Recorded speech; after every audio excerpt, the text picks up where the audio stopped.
அனைவருக்கும் எங்களின் இனிய மாலை வணக்கத்தை தெரிவித்துக் கொள்கிறோம்.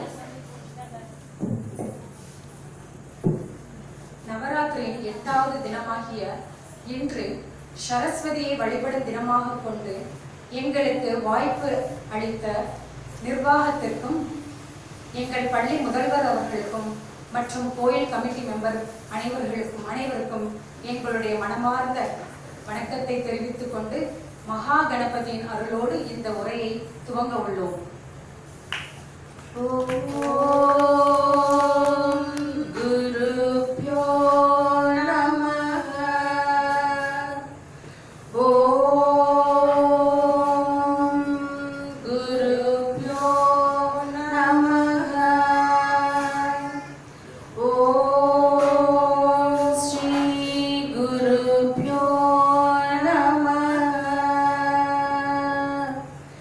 शरीरं स्वरूपं तदा वाक्कलत्रं यशचारुचित्रं धनं मेरुतुल्यं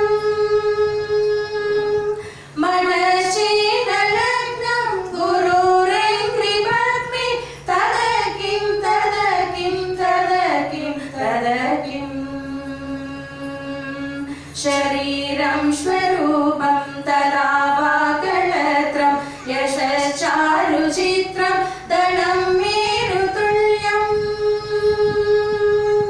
मनसेन लग्नं गुरुरेन्द्रिपद्मे तदकिं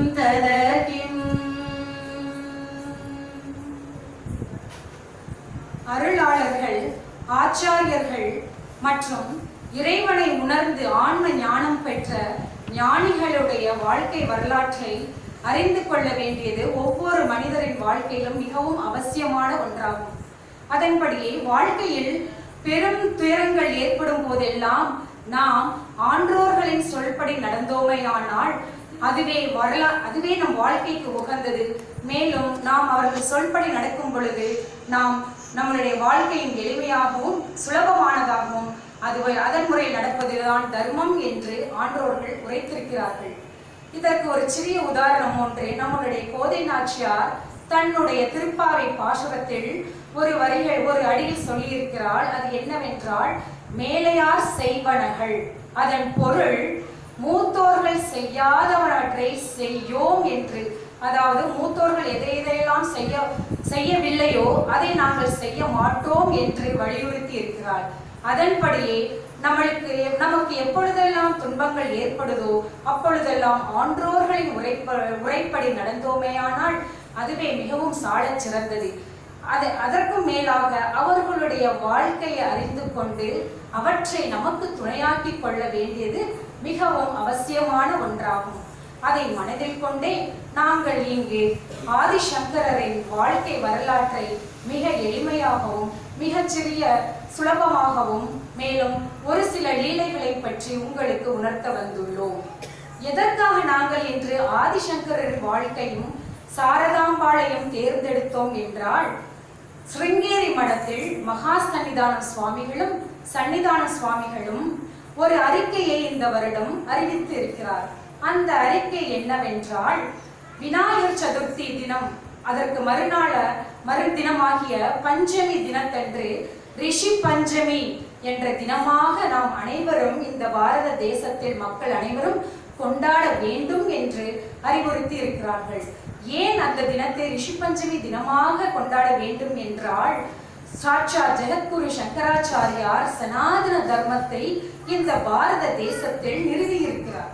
அந்த சனாதன தர்மம் ஒவ்வொரு மனிதனுடைய வாழ்க்கையிலும் சென்று அடைய வேண்டும் என்பதே அவருடைய தாற்பயம். சனாதன தர்மம் என்னவென்றால், அது மிகப்பெரிய கடல். அதை தெளிவுபடுத்தவும் நாம் அதை விளக்கவும் அதற்கான நேரம் நம்மளுக்கு மிகையாகாது.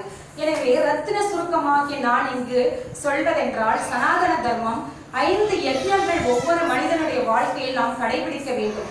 அந்த 5 யஜ்ஞங்கள் யாவை என்றால், முதலில் தேவ யஜ்ஞம், இரண்டாவதாக ரிஷி யஜ்ஞம், மூன்றாவதாக பித்ரு யஜ்ஞம், நான்காவதாக நரயஜ்ஞம், ஐந்தாவதாக தாவர யஜ்ஞம். இந்த 5 யஜ்ஞங்களையும் ஒவ்வொரு மனிதன் வாழ்வில் கடைபிடித்தேயானால் அதுவே மிகவும் தர்ம வழியில் நடப்பதாக அவர் உரைத்திருக்கின்றார். அதில் தேவ யஜ்ஞம் முதலாவதாக யஜ்ஞம் தேவ யஜ்ஞம். நாம் தினந்தோறும் கடவுளை வழிபடுவதே தேவ யஜ்ஞம் ஆகும். எப்படி வழிபட வேண்டும்? மிக சாதாரணமாக நாம் வழிபாட்டை மேற்கொள்ளலாம். அது என்னவென்றால், காலையிலும் மாலையிலும் நாம் பெண்களாகிய நாம் வீட்டில் விளக்கேற்றி வைத்து நமக்கு தெரிந்த சில ஸ்லோகங்களை சொல்லி வழிபடுவதே தேவ யஜ்ஞம். அவ்வாறு நாம் செய்தோமே ஆனால் தேவ யஜ்ஞம் நம்முடைய வாழ்வில் பூர்த்தியாகும் என்பது நிதர்சனமான உண்மை. சரி, தேவ யஜ்ஞம் எப்படி? சில பேருக்கு டைம் இருக்கும், டைம் இருக்காது. ஏதாவது ஒரு நேரமாவது விளக்கேற்றி நமக்கு தெரிந்த ஸ்தோத்திரம் அல்லது ஸ்லோகங்களை படித்தாக வேண்டும். வாய்விட்டு படிக்க வேண்டும். எதற்காக வாய்விட்டு படிக்க வேண்டும் என்றால், நம்மளுடைய குழந்தைகள் உட்கார வைத்து நாம் ஸ்லோகங்களை சொல்லிக் கொடுத்தோமையானால் அவர்கள் அதற்கு இசைய மாட்டார்கள், மேலும் அதற்கு இன்வால்வ் ஆக மாட்டார்கள், இன்ட்ரெஸ்ட் எடுக்க மாட்டாங்க. அதனால நாம விளக்கேற்றி விட்டு நமக்கு தெரிந்த சமஸ்கிருத ஸ்லோகம் தான் சொல்ல வேண்டும் அவசியம் இல்லை. நம் விநாயகர் அவள், சிவபுராணம், தேவாரம், திருவாசகம் ஏதாவது ஒன்றை நாம் வாய்விட்டு சொல்லிக் கொண்டே இருந்தோமே ஆனால் அதை கேள்வி ஞானத்தால் நம்மளுடைய குழந்தைகள் அதை பெற்றுக்கொண்டு தக்க காலம் வரும் பொழுது அவர்களும் அதை நாம் சொல்லிக் கொடுக்காமலே, நாம் அவங்க கம்பல் பண்ணாமலே தானாகவே அது அவர்களுடைய காலத்தில் அவர்கள் சொல்ல ஆரம்பிப்பார்கள். இந்த மாதிரி சொல்லும் பொழுது ஒவ்வொருடைய வாழ்க்கையில் தேவ யஜ்ஞம் பூர்த்தியாகும். ஒரு மிக சாதாரண ஒரு சின்ன ஒரு உதாரணத்தை என் வாழ்க்கையில் நான் மேற்கொண்டதை இங்கு நான் பதிவு செய்ய விரும்புகிறேன். என்னவென்றால், நான் 8ஆம் வகுப்பு படிக்கும் பொழுது ஒரு மியூசிக் காம்படிஷன் எங்கள் ஸ்கூலில் வச்சாங்க. அப்போ மியூசிக்ல நான் எப்பவுமே எந்த போட்டியிலையுமே கலந்து கொள்ள மாட்டேன். ஆனா ஏதோ ஒரு இன்ட்ரெஸ்ட்னால சரி மியூசிக் எங்க அம்மா பாடுவார்கள், நன்றாகவே பாடுவார்கள். அந்த ஒரு ஆர்வத்தால நம்ம அம்மாட்ட பாட்டு கத்துக்கலாம், ஏதாவது பாட்டு சொல்லி கொடுப்பாங்க, நாம போய் அதை பாடி ஏதாவது நம்ம ஜெயிச்சுட்டு வரலான்னு அந்த ஒரு அபிப்பிராயத்திலான நான் பாட்டு போட்டியில் என்னுடைய பெயரை பதிவு செய்து விட்டேன். வீட்டிற்கு அம்மாவிடம், அம்மா நான் பாட்டு போட்டியில சேர்ந்து விட்டேன், எனக்கு ஏதாவது பாட்டு கற்றுக்கொள்ளுங்கள் சொல்லும்போது அம்மா மிகுந்த சந்தோஷம் அடைந்தார்கள். ஏன்னா இதுவரைக்கும் எந்த போட்டியுமே கலந்து கொண்டதிலேயே சரி வான் ஒரு பாட்டை சொல்லி கொடுக்குறாங்க, சரஸ்வதி பாட்டை சொல்லி கொடுக்குறாங்க. ஒரு 4-5 நாட்கள் தொடர்ந்து உட்கார்ந்து சொல்லி கொடுக்குறார்கள். என்னுடைய மனதில் அது ஏறவே இல்லை, பதியவே இல்லை. அதற்கப்புறம் எங்க அம்மா ஒரு முடிவெடுத்து, சரி இவளுக்கு நாம் உட்கார்ந்து சொல்லி கொடுத்தால் இவருக்கு மனதில் ஏறவில்லை. தான் என்ன செய்தார்கள் என்றால், நேரம் நான் வீட்டில் எப்பொழுதெல்லாம் இருக்கின்றேனோ அப்பொழுதெல்லாம் அந்த பாட்டை வாய்விட்டு பாட ஆரம்பித்தார்கள். அது என்ன அதிசயமோ, 3ஆவது நாள் அவர்கள் சொல்லிக் கொடுக்காமலேயே எனக்கு அந்த பாட்டு தானாகவே வந்தது. அதை ஒரு சின்ன ஒரு ஸ்வரத்தை மட்டும் நான் இங்க சொல்ல விரும்புகிறேன். அது என்ன ஸ்வரம் என்றால், ஷா கசனித சனித மகமஷா, ஷா கசனித சனித மகமஷா, கசமக தமக மததி சமக சகனிஷ நினி கஷனி சதனி ததசனி தனி மத மத நிஷமகமா மவது ஸ்ரீ சரஸ்வதி. இந்த பாடல் மிகவும் அந்த ஸ்வரங்கள் என் வாயில நுழையவே இல்லை. அவர்கள் திருப்பி நான் வீட்டில் இருக்கும் பொழுது என்னை கம்பல் பண்ணாம அவர்கள் பாட அந்த ஸ்வரங்கள் தானாகவே என் மனதில் பதிந்து இன்றளவுக்கும் அது என் மனதை விட்டு நீங்கவில்லை. இதை ஒரு உதாரணமாக கொண்டு பெற்றோர்களாகிய நாம் அனைவரும் தினமும் விளக்கேற்றும் பொழுது நம்மளுக்கு எப்பொழுதெல்லாம் நேரம் கிடைக்கிறதோ அப்பொழுதெல்லாம் நாம் வாய்விட்டு மந்திரங்களையும் ஸ்லோகங்களையும் சொல்வதால் அவர்களுக்கு கட்டாயம் நம் வருங்கால சந்ததியர்களுக்கு நன்றாகவே பதியும். அவர்களும் அதை வாழ்க்கையில் முன் உதாரணமாக எடுத்துக்கொண்டு வாழ வழிவகுப்பார்கள். இந்த தேவ யஜ்ஞம் தினந்தோறும் வழிபடுவதன் மூலம் நம்முடைய கடமையில் ஒரு யஜ்ஞம் பூர்த்தியாகிவிடும்.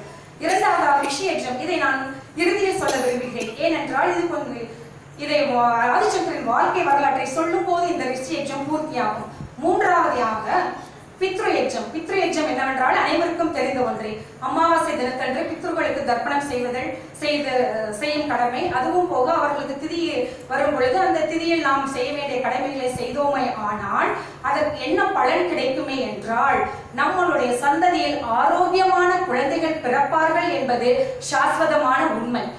இந்த பித்ரு யஜ்ஞத்தை ஒவ்வொரு மனிதனும் தன்னுடைய கடமையில் நிறைவேற்றும் பொழுது நிதர்சனமாகவே அவர்களுக்கு நல்ல ஆரோக்கியமான சந்ததியர்கள் பிறப்பார்கள் என்பது சனாதன தர்மத்தின் ஒரு மூல கருத்தாகும். அதற்கு அடுத்த யஜ்ஞம் நர யஜ்ஞம். ஒவ்வொரு மனிதனும் தன்னுடைய வாழ்வில் எந்த ஒரு மனிதனுக்கும் மற்ற மிருகங்களுக்கும் தீங்கு விளைவிக்காமல் இருந்தோமே ஆனால் அந்த யஜ்ஞம் நம்முடைய வாழ்வில் பூர்த்தியாகும். அடுத்ததாக தாவர யஜ்ஞம். நாம் உயிர் வாழ்வதற்கு மிகவும் அவசியமான ஒன்று நம்மளுடைய உணவு. அந்த தாவரங்களுக்கு தினமும் நாம் நீரூற்றி வளர்த்தோமே ஆனால், முடிந்தவரை நாம் அதற்கு உபகாரம் செய்தோமே ஆனால் நம்மளுடைய வாழ்க்கையில் தாவர யஜ்ஞமும் பூர்த்தியாகும். ஒன்றே ஒரு ரிஷி யஜ்ஞம் அதை மட்டும் இப்போ எப்படி சொல்ல போறேன்னா, ரிஷி எச்சம் என்றால் நாம் ரிஷிகளுக்கு வழிபாடும் அவர்களை வணங்கி போற்றுதோமையானால் நம்மளுடைய வாழ்க்கையில் ரிஷி யஜ்ஞம் பூர்த்தியாகும். அந்த ரிஷி யஜ்ஞத்தால் ரிஷிகள் அனைவரும் மகிழ்வுற்று நம்மளுடைய சந்ததியர், நம்மளுக்கு வரப்போற சந்ததியர்களுக்கு அறிவு ஞானமும் கேள்வி ஞானமும் ஞானம் மிக்க குழந்தைகளாக பிறப்பதற்கு அவர்கள் அருள் புரிவார்கள் என்பது மிக நிச்சயமான உண்மை. இதுவே சனாதன தர்மத்தில் 5 யஜ்ஞங்களாக கூறப்பட்டுள்ளது. எனவே இன்றைய தினத்தில் நாம் ரிஷி யஜ்ஞத்தில் முதல் அடியை எடுத்து வைப்பதற்காகவே இந்த ஆன்மீக உரையில் சங்கராச்சாரியரும் சாரதா தேவியின் என்ற தலைப்பில் நாங்கள் தேர்ந்தெடுத்து மிகச் சிறிய உரையாக நாங்கள் உங்கள் முன் படைக்க வந்துள்ளோம். முதலில் யார் இந்த சங்கராச்சாரியார்? சங்கராச்சாரியார் அனைவரும் அறிந்த ஒன்று. எதற்காக சங்கராச்சாரியாரை பற்றி நாம் தெரிந்து கொள்ள வேண்டும்? மிகவும் அவசியமான ஒன்று. சங்கராச்சாரியார் சாட்சாத் சிவபெருமானின் அவதாரம். எதற்காக சிவபெருமான் சங்கராச்சாரியாராக அவதாரம் எடுத்தார் என்றால், முன்னொரு காலத்தில் 8ஆம் நூற்றாண்டில் 2500 ஆண்டுகளுக்கு முன் நம்முடைய பாரத தேசத்தில் வேதம் நலிவடைய தொடங்கிவிட்டது. எங்கு பார்த்தாலும் நாஸ்திகவாதிகள் கும்பல் கும்பலாக போய் வேத சாஸ்திரங்கள் ஓதுபவர்களை, யாகம் செய்பவர்களை எல்லாம் அழித்தும் கொன்றும் அதை தடுத்தும் தன்னுடைய நாஸ்திகத்தை நிலைநிறுத்தி கொண்டிருந்தனர். அப்பொழுது வேத சாஸ்திரங்கள் படித்த ஞான பண்டிதர்களும் ஆன்றோர்களும் ரிஷிகளும் அனைவருமாக ஒன்று திரண்டு கிருஷ்ண பரமாத்மாவிடம் சென்று முறையிடுகின்றனர். ஏன் அவர்கள் கிருஷ்ண பரமாத்மாவிடம் சென்று முறையிட்டனர் என்றால், எப்பொழுதெல்லாம் தர்மம் இல்லாமல் நம் பாரத தேசத்தில் அழிய தொடங்குமோ அப்பொழுதெல்லாம் சாட்சாத் கிருஷ்ண பரமாத்மா தான் அவதாரம் எடுத்து வருகிறார். எனவே நாம் அனைவரும் அங்கு சென்று அவரிடம் முறையிடுவோம் என்று அவரிடம் செல்கின்றனர். அப்பொழுது கிருஷ்ண பரமாத்மா என்ன சொன்னார் என்றால், அனைவரும் இங்கு வந்தது எனக்கு மிகவும் சந்தோஷமாக இருக்கிறது. ஆனால் என்னால் இந்த சாஸ்திர தர்மத்தை நான் நிலைத்து நிற்க என்னால் வழிவகுக்க முடியாது. ஏனென்றால் அதற்கு உரியவர் சாட்சாத் பரமேஸ்வரன் சிவபெருமான் தான். எதற்காக சிவபெருமானிடம் நாம் செல்ல வேண்டும் என்றால், சிவபெருமானுடைய உடுக்கையிலிருந்து பிறந்ததுதான் வேதங்கள். ரிக், யஜுர், சாம், அதர்வண வேதங்கள் அவருடைய உடுக்கையிலிருந்து பிறந்தவைதான். ஆகவே நாம் எல்லோரும் அவரிடம் சென்று அனுபவமையானால் அவர் நம்மளுக்கு அருள் புரிவார் என்று அனைவருமாக சேர்ந்து அவரிடம் செல்கின்றனர். சிவபெருமான் இவர்களுடைய வருகை எதிர்பார்த்து கொண்டிருந்தார். அனைவருடைய கோரிக்கையின்படி சிவபெருமான் ஒரு வாக்கை கொடுக்கிறார். நான் தக்க காலத்தில் நான் அவதாரம் எடுத்து இந்த பூமியில் சனாதன தர்மத்தை நிலைநிறுத்துவேன் என்று அவர்களுக்கு சத்திய பிரமாணம் செய்து கொடுத்தார். அதன்படியே சிவபெருமான் எங்கு நாம் அவதாரம் செய்ய வேண்டும் என்று ஒரு நொடிப்பொழுதில் அவர் தன் திருஷ்டியில் பார்க்கிறார். அப்பொழுதுதான் அவருக்கு திருஷ்டியில் உதிக்கின்றது, ஆம், கேரளத்தில் சாசலம் என்ற ஒரு கிராமம் இருக்கின்றது. அந்த கிராமத்தில் ஆரியாம்பாளும் சிவகுருநாதரும், மிகுந்த ஞான பண்டிதனாக திகழ்ந்த சிவகுருநாதரும் ஆரியாம்பாளும் எப்பொழுதுமே கடவுள் பயபக்தியோடு அவர்கள் வாழ்க்கையை நடத்தி வந்தார்கள். அவர்களுடைய குலதெய்வம் சாட்சாத் கிருஷ்ண பரமாத்மா. குருவாயூர் பக்கத்தில் இருக்கிற ஒரு கோவில் கிருஷ்ண பரமாத்மா தான் அவர்களுடைய குலதெய்வம். அனுதினமும் ஆச்சார அனுஷ்டானத்துடன் அவர்கள் வேத பாராயணம் செய்து கிருஷ்ணனை மகிழ்வித்து வந்துள்ளனர். ஒரு நாள் அவர்கள் வீட்டிற்கு ஒரு சான்றோர் வந்தார். அவர்களை அழகாக வரவேற்று உபநயனம் செய்து அவர்களுக்கு பாத பூஜை எல்லாம் செய்து போஜனம் தருவித்து அந்த சான்றோரை மகிழ்வித்த வண்ணம் இருந்தனர். அந்த சான்றோர் மனம் நெகிழ்ந்து, உனக்கு ஒரு வரம் தர வேண்டும் என்று என் மனம் தோன்றுகிறது என்று அந்த சான்றோர் உரைக்க, அதற்கு சிவகுருநாதன் மாரியாம்பாளும், எங்களை பார்த்தால் உங்களுக்கு தோன்றவில்லையா சுவாமி? நாங்கள் எங்களுக்கு சகல சௌபாக்கியங்களும் எல்லா விதமான அனுஷ்டாங்களும் நாங்கள் பின்பற்றி வருகிறோம். சகல சௌபாக்கியங்களும் ஐஸ்வர்யத்துடன் வாழ்கிறோம். ஆனால் எங்களுக்கு ஒரே ஒரு குறை. அது என்ன குறைவென்றால், எங்களுக்கு குழந்தை பாக்கியம் இல்லை. அந்த கோரிக்கையை அவர் முன்வைத்தவுடன் சான்றோர் உடனே விளக்குகிறார். உடனே உங்களுக்கு கூடிய விரைவில் உங்களுக்கு குழந்தை பாக்கியம் ஏற்படும். அந்த குழந்தை பாக்கியத்திற்காக நீங்கள் ஒரே ஒரு கடமையை செய்ய வேண்டும். அது என்ன கடமை என்றால், இங்கிருந்து சாசனம் என்ற கிராமத்திலிருந்து வடக்குநாதர் என்ற ஒரு சிவன் கோயில் இருக்கிறது. அங்கே சென்று நீங்கள் அனுதினமும் வேத பாராயணமும் நீங்கள் இருவரும் வேத அனுஷ்டானங்களை பின்பற்றி ஒரு மண்டலம் நீங்கள் பூஜை செய்தார்களானால் கட்டாயமாக உங்களுக்கு குழந்தை பாக்கியம் ஏற்படும் என்று அந்த சான்றோர் கூறி அவர் வீட்டை விட்டு மறைந்து விட்டார். அதே மாதிரி இந்த 2 பேரும் கிளம்பி அந்த வடக்குநாதர் கோயில் சிவபெருமானை நோக்கி சேவிக்க ஆரம்பித்து விட்டார்கள். அவ்வாறாக சேவிக்கும் பொழுது இவர் சிவகுருநாதர் தினமும் வேத பாராயணம் செய்து சிவனுக்கு அபிஷேகம் செய்து அனுஷ்டானங்களை முறையாக பின்பற்றி வருகிறார். ஆரியாம்பாள் அங்கு கோவிலை எல்லாம் சுத்தம் செய்து அங்கு மலர் கொய்து சிவபெருமானுக்கு மாலை தொடுத்து அங்கு சிவபெருமானுக்கு நெய்வேத்தியம் படைத்து வருகின்ற பக்தர்களுக்கெல்லாம் நெய்வேத்தியம் தெரிவித்து சிவபெருமானை மகிழ்விக்கிறார். இவ்வாறாக செல்கின்ற காலங்களில் நான் ஒரு மண்டலம் முடிந்தாகிவிட்டது. அப்பொழுது ஒரு நாள் கனவில் சிவகுருநாதர் கனவில் சாட்சாத் சிவபெருமான் தோற்றமளிக்கிறார். தோற்றமளித்து அவர் என்ன கூறுகிறார் என்றால், உன்னுடைய வேத அனுஷ்டானங்களையும் உன்னுடைய பூஜை எல்லாத்தையும் நான் பார்த்து எனக்கு சந்தோஷம், என்னுடைய மனம் சந்தோஷத்தில் திளைத்துக் கொண்டிருக்கின்றது. உனக்கு என்ன வர வேண்டும் என்று கேள், உனக்கு வரம் கொடுக்க நான் கடமைப்பட்டவன் ஆகின்றேன் என்று கூறுகிறார். அப்பொழுது சிவகுருநாதர் சொல்கிறார், ஏன் சுவாமி, என்னுடைய குறை உங்களுக்கு தெரியாதா? நீங்கள் மேலும் என்னை சோதிக்க வந்துள்ளீரா என்று உரைக்கும் பொழுது, இல்லை, உனக்கு என்ன வர வேண்டும் என்று நீ தெளிவாக கேள், அதை நான் கொடுக்க இப்பொழுது ஆயத்தமாக உள்ளேன் என்று கூறுகிறார். அவ்வாறாகவே சிவகுரு எனக்கு ஒரு குழந்தை பாக்கியம் வேண்டும் என்று வேண்டும் என்று முன் கோரிக்கை வைக்கிறார். உடனே சிவபெருமான் என்ன கூறுகிறார் என்றால், உனக்கு அறிவுள்ள குறைந்த வயதுடைய குழந்தை பாக்கியம் வேண்டுமா, அல்லது முட்டாள் குழந்தைகள் 100 பேர் கொடுக்கிற குழந்தைங்க, ஆனா அவங்களுக்கு அறிவே இருக்காது, அந்த குழந்தைகளை பெற்று நீதான் அவமானப்பட போகிறாய். இந்த 2 சாய்ஸ்ல நீ ஏதாவது ஒன்று சாய்ஸ் நீ செலக்ட் பண்ணி சொல்லுன்னு சொல்றார்.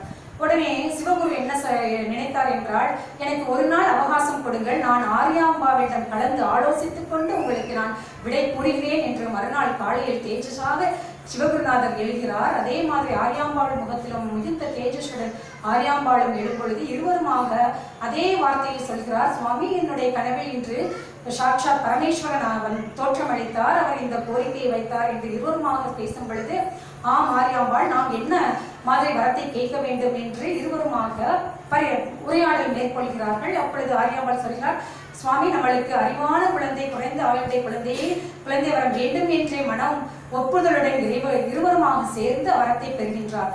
அந்த வரத்தை பெற்ற உடனே அவர் சாட்சாத் சிவபெருமான் ஆரியாம்பாள் கருப்பையில் அவதாரம் புரிகிறார். இவ்வாறாக காலங்கள் சென்று கொண்டிருக்கும் பொழுது 1 வருட காலம் கழித்து சங்கரன் அழகான குழந்தை பிறக்கிறான். அவனுடைய பிறக்கும் பொழுதே அவனுடைய முகம் தேஜஸாக மலர்ந்தது. பார்க்கின்றவர்கள் அனைவரும் அவனுடைய முகத்தை பார்த்து, நிலவு பூர்ணச்சந்திர நிலவு பூமியில் பெயர்த்து கொண்டு இவன் கழுத்தில் யாராவது வைத்து விட்டார்களோ, அத்தனை தேஜஸாக இருக்கிறானே என்று மிகவும் மெய்சிலுத்து அவனை பாராட்டினார்கள். இவ்வாறாக குழந்தை நாளொரு வண்ணம் பொழுதொரு வண்ணம் மயமாக வளர்ந்து கொண்டு வருகிறான்.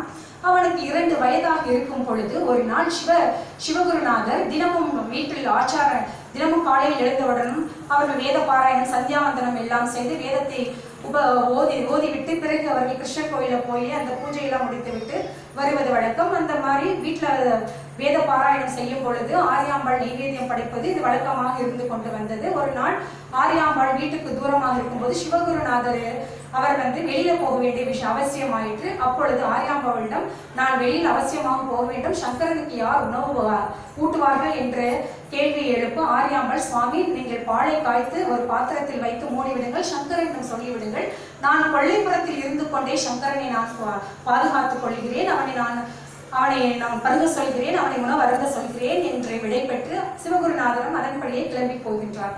அவ்வாறாகவே சங்கரன் வீட்டில் விளையாடி கொண்டிருக்கின்றான். பசிக்கிறது. உடனே ஆரியாம்பாள் எட்டி பார்த்து, சங்கரா, உனக்கு பால் அந்த பாத்திரத்தில் அப்பா வைத்து சென்றிருக்கிறான், நீ அதை அருந்து என்று கூறுகையில் உடனே அந்த பாத்திரத்தை எடுத்து பார்க்கிறான். இந்த பாத்திரம் முழுவதும் பால் கொட்டி வழிகின்ற பதத்தில் இருக்கின்றது. உடனே சங்கரன் என்ன செய்தான் என்றால், பாத்திரத்தில் பால் பார்த்தவுடன் தான் அறிவவில்லை.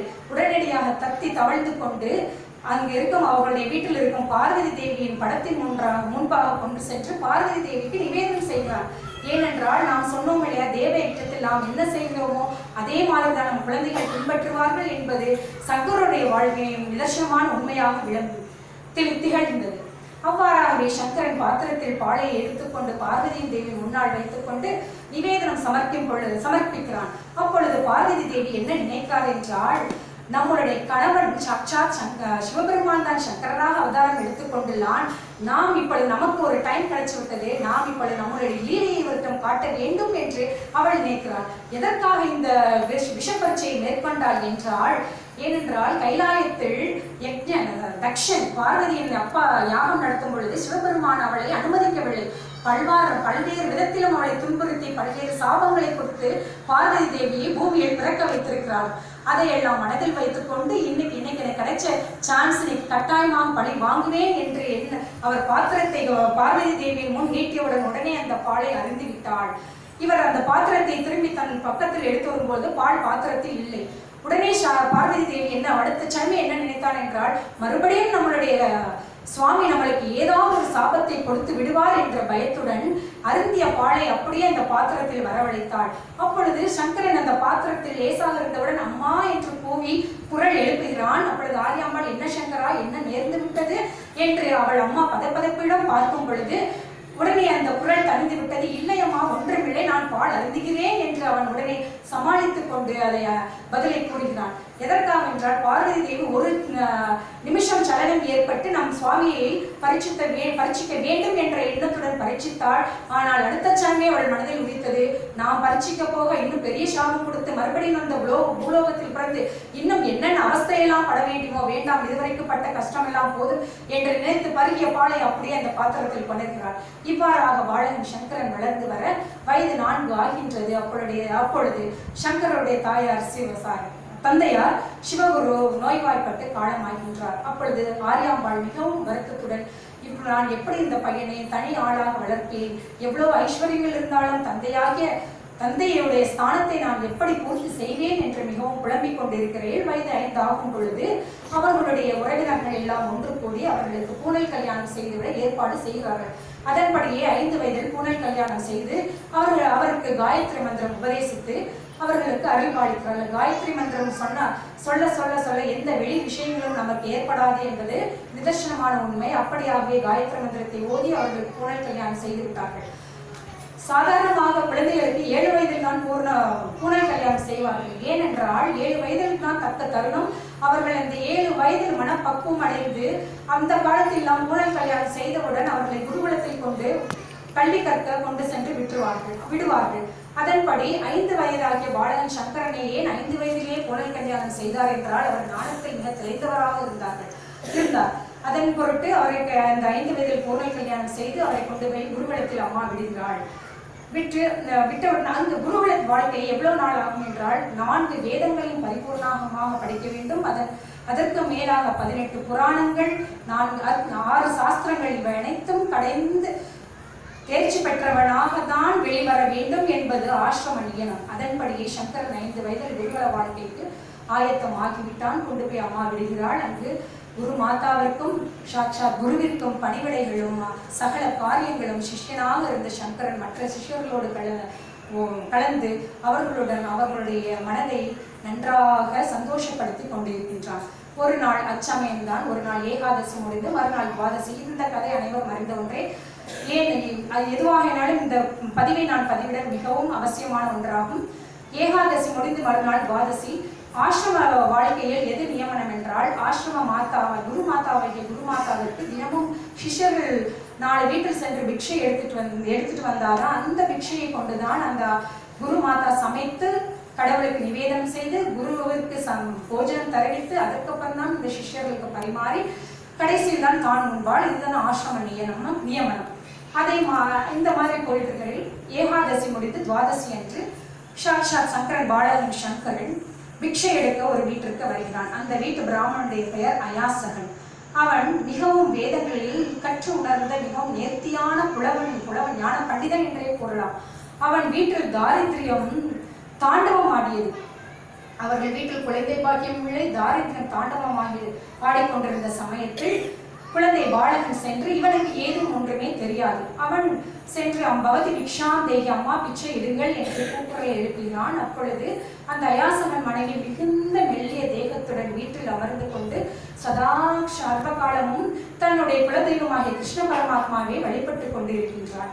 அப்பொழுது இந்த பாலகனின் குரலை கேட்டு, யார் நம்ம வீட்டில் பிக்ஷை கேட்டு வருகிறார்கள், நம்ம வீட்டினுடைய தாரித்திரிய நிலைமை இந்த பாலகன் யாருக்கும் தெரியாதா, இந்த ஊருக்கே தெரியும் அல்லவா என்று நினைத்துக் கொண்டு அவள் மிகவும் மெலிந்த தேகத்துடன் எட்டி பார்க்கிறாள். அவளுடைய கண்கள் எல்லாம் சோர்ந்து அயர்ந்து போயிருந்தன. ஏனென்றால் ஏகாதசி என்று நாம் ஒரு நாள் விரதம் இருப்பது மிகவும் அவசியமான ஒன்றாகும். ஒவ்வொரு மனிதனும் தன்னுடைய வாழ்வில் ஏகாதசி என்று விரதம் இருந்தால் அவனுக்கு வைகுண்ட பதவி கிடைக்கும் என்பது அனைவரும் அறிந்த உண்மையே. நாம் தினந்தோறும் ஒன்று கொண்டிருக்கின்றோம். ஒரு நாள் ஏகாதசி அன்று மட்டும்தான் உணவு அருந்த மாட்டார். அருந்த மாட்டோம். ஆனால் இந்த யாசகன் வீட்டில் வருடம் முழுவதும் ஏகாதசி தான். அந்த மாதிரி சூழ்நிலையில் அவள் கண்ணெல்லாம் அயர்ந்தது, சோர்ந்து போய் மங்களாக தெரிகின்றது. யாரோ ஒரு சின்ன குழந்தை நம்ம வீட்டில் வந்து பிக்ஷை கேட்டுக்கிறான். என்ன செய்வதென்று அறியாமல் அவர் எட்டி பார்க்கிறாள். பிக்ஷை கேட்பவர்களுடைய முறை என்னவென்றால் 3 முறை தான் கேட்பார்கள். 3வது முறை கேட்டு அவர்கள் கொடுக்கவில்லை என்றால் அந்த வீட்டில் மேலும் தரித்திரம் வந்து தாண்டவம் ஆகிவிடும். இதுதான் அந்த சனாதன தர்மத்தின் ஒரு நியதியாகும். அப்படி இருக்கையில் இவர் கேட்கும் 2வது குரலை கூவிவிட்டார், பவதி பிக்ஷாம் தேகி. இந்த அம்மாவுக்கோ பயம், உடலெல்லாம் நடுங்க ஆரம்பித்து விட்டது. சர்வேஸ்வரா, கிருஷ்ண பரமாத்மா ஏன் இந்த நிலைமைக்கு என்னை ஆளாக்கிவிட்டார்? ஏற்கனவே தாரித்திரத்தில் நாங்கள் தாண்டவம் ஆடிக்கொண்டிருக்கின்றோமே, மேலும் எங்களை தரித்திரத்தை நோக்கி நீ வந்து எங்கள் வாழ்க்கையை அனுசரிக்க வேண்டுகிறாயா என்று குழம்பி கிருஷ்ண பரமாத்மாவின் உள்ளே சென்று அவள் முறையிட்டு வழிபடுகிறாள். அப்பொழுது 3ஆம் முறையும் பவதி பிக்ஷாந்தே என்ற குரல் எழுந்தவுடன் இவள் தடுமாறிக்கொண்டு ஏதாவது இருக்கிறதா என்று பார்க்கையில் ஒரே ஒரு நெல்லிக்கனி, காய்ந்த நெல்லிக்கனி. அதுவும் எதற்காக அந்த காய்ந்த நெல்லிக்கனி வீட்டில் இருக்கிறது என்றால், ஏகாதசி விரதம் முடித்து துவாதசி என்று எல்லோரும் அந்த நெல்லிக்கனியை சமையலிட்டு சாப்பிட்டு அந்த விரதம் முடிப்பதுதான் வழக்கம். அந்த வழக்கத்திற்காக அயாசகன் என்று ஒரு நாள் அந்த நெல்லிக்கனியை வைத்திருக்கிறான். அந்த நெல்லிக்கனியும் காய்ந்து கருகிவிட்டது. அந்த நெல்லிக்கனியை கொண்டு வந்து அவள் பாத்திரத்தில் பிக்ஷை இடும் பொழுது நினைக்கிறாள். அப்பொழுது சங்கரன் இந்த அம்மையாரை பார்த்து அவன் என்ன நினைக்கிறான் என்றால், தனக்கு உணவு அருந்தாமல் இருந்தும் தனக்கு இல்லாமல் இருந்தும் மற்றவர்களுக்கு கொடுப்பதுடைய தர்மத்தை அந்த பத்தினியிடம் அவன் பார்த்தான். அதன் பொருட்டே நாம் ஒரு பழமொழியில் சொல்வோம், தனக்கு மிஞ்சினதுதான் தானம் என்று.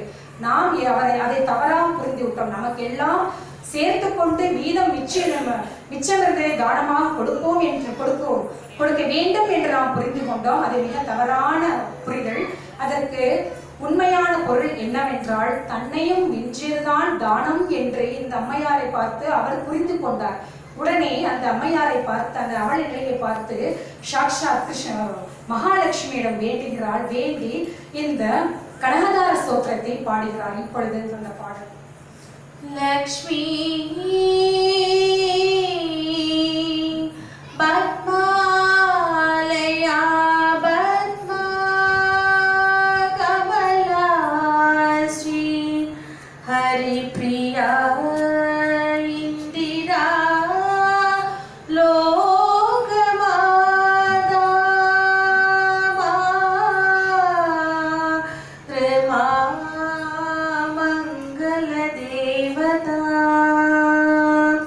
நமோஸ்து நாலிகனி பாலனாயே நமோஸ்து துர்கோரரி ஜென்மபூமி நமோஸ்து சோமாமிருத சோதராயே நமோஸ்து நாராயண வல்லபாயே நமோஸ்து தேவி பிருகுநந்தனாயே நமோஸ்து விஷ்ணு ருணுசிஸ்திராயே நமோஸ்து லக்ஷ்மி கமலாலலாயே நமோஸ்து தாமோதர வல்லபாயே. அவர்கள் கனகதார ஸ்தோத்திரமாகிய இந்த 27 பாடல்களை பாடி முடித்தவுடன் வைகுண்ட வைகுண்டத்தில் இருக்கும் சாட்சாத் மகாலட்சுமி தத்ரூபமாக காட்சியளித்து எந்த நெல்லிக்கனி, காய்ந்த நெல்லிக்கனி அந்த பிக்ஷை பாத்திரத்தில் இட்டாளோ அந்த காய்ந்த நெல்லிக்கனியை கனக ஸ்வரூபமாக கனக நெல்லிக்கனியாகி மாற்றி கொட்டுகிறாள். அந்த வீட்டின் கூரையின் மேல் கொட்டுகிறாள். அந்த காட்சி அவர் எவ்வாறு வர்ணிக்கிறார் என்றால், நெல்லிக்கனிகளை நாம் தோட்டத்தில் பறித்து கொண்டு மூடை மூடையாக கட்டி நாம் சந்தையில் விற்பதற்கு எடுத்து செல்லும் பொழுது அது எதேச்சையாக அந்த நெல்லிக்கனி மூட்டையை அவிழ்த்து விட்டு அந்த நெல்லிக்கனிகள் எப்படி பளபளவென்று அதன் மூட்டையிலிருந்து கொட்டுமோ அதே போன்று கனகத்தை நெல்லிக்கனியான கனகத்தை அவள் கொட்டுகிறாள். இவ்வாறாக அந்த குடும்பம் நன்றாக சிறப்பாக தலைத்து ஓங்கி இன்றளவிலும் அந்த சாஸ்லம் கிராமத்தில் ஸ்வப்பன வீடாக இன்றளவிலும் அந்த சந்ததியராக வந்த அனைவரும் தன்னையும் மிஞ்சிய தானம் என்றதை இன்றளவிலும் அவர்கள் அதை உணர்த்தி கொண்டு இருக்கிறார்கள். இப்பேற்பட்ட கருணையை பொழிந்து சங்கரன் ஆசிரமம் செல்கிறார். சங்கரன் செல்லும் போது ஒரே ஆச்சரியம். அங்கு பார்த்தால் அவனுடைய அம்மா அந்த ஆசிரமத்தில் இவன் வருகைக்காக காத்திருக்கிறாள். என்ன அம்மா இன்னைக்கு வந்திருக்கிறாள், நம்மளுடைய குருகுல வாசம் இன்னும் முடிவடையவில்லையே என்ற ஒரே ஆச்சரியத்துடன் அம்மாவை அணுகி, ஏனம்மா நீ இப்பொழுது வந்திருக்கிறாய், என்ன அவசியம், ஏதாவது மிக்க வேலை ஏதாவது முக்கிய நமாமி கங்கே பகவதி தவதீர நீர மாத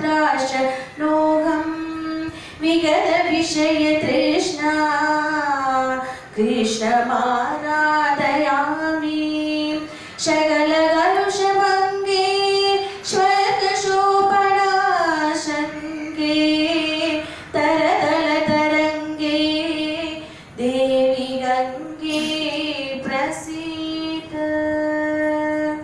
देवी गङ्गे प्रसीद. இவ்வாறாக கங்கை அஷ்டமம் பாடி முடித்தவுடன் அந்த கங்கை நர்மதை ஆற்றில் பிரவாகமாக எடுத்து தன்னுடைய கொள்ளைப்புறத்தின் வழியாக பாய்ந்து மீண்டும் அந்த நர்மதை ஆற்றில் இணைத்துக் கொண்டது. இவ்வாறாக உடனே சங்கரன் வீட்டில் வந்து அம்மா வா குளிக்க போகலாம் என்று கொள்ளைப்புறமாக அழைத்து செல்கிறான். அப்பொழுது அம்மாவிற்கு ஒரு சந்தேகம், ஏனடா நர்மதை நதி நம் வீட்டின் முன்புறமாக அல்லவா ஓடிக்கொண்டிருக்கிறது, ஒரு மைல் தூரத்தில், நீ ஏன் பின்புறமாக என்னை அழைத்து செல்கிறார் என்று வினவ, இல்லை அம்மா, இப்பொழுது அந்த பூர்ணா நதி நம் கொள்ளைப்புறத்தின் வழியாக வந்து விட்டது அம்மா என்று சொல்லி அவளை அழைத்து சென்று அவளுடைய மன திருப்தியை பூர்த்தி செய்கிறான் சங்கரன். இவ்வாறாக சில நாட்கள் செல்லும் பொழுது அவன் ஒரு தினத்தை சங்கரன் பார்த்து கொண்டிருக்கிறான். அந்த தினம் அன்றைய நாள் நடைபெறுகிறது.